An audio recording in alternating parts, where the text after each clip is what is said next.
ఇక్కడ చలివేంద్రం ప్రారంభించడం జరిగింది. ఎండాకాలం వచ్చేసరికి దాహత కోసం చాలామంది సొమ్మసిల్లిపోతుంటారు ఈ ఎండ తాకిడికి.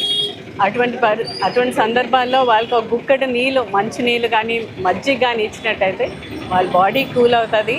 ఎంతో వాళ్ళకి మేలు చేసిన వాళ్ళని అవుతాము. మానవ సేవే మాధవ సేవ అన్నారు. సో అందుకు మనము శ్రీదేవి గారు చేసే అనేక ప్రోగ్రామ్స్, అంటే ఏ ప్రోగ్రామ్ చేసినా కూడా చాలా కేర్ఫుల్గా పరిశీలించి చేయడం జరుగుతుంది. సో ఎప్పుడైతే నన్ను ఇక్కడికి ఇన్వైట్ చేశారో గెస్ట్ కింద చాలా ఆనందంతో వచ్చి నేను కూడా వాళ్ళని సపోర్ట్ చేస్తానని చెప్పి ఈ కార్యక్రమానికి హాజరవడం జరిగింది.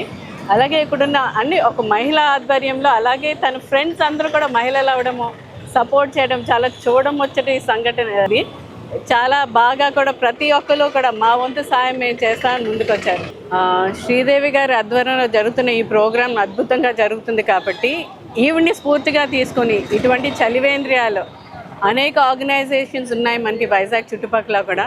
వీళ్ళందరూ కూడా ముందుకొచ్చి ఇటువంటి ప్రోగ్రామ్స్ చేస్తే దాహార్తిని తీర్చిన వాళ్ళని అవుతాము. సో వీళ్ళందరినీ అభినందిస్తూ సెలవు తీసుకుంటున్నాను.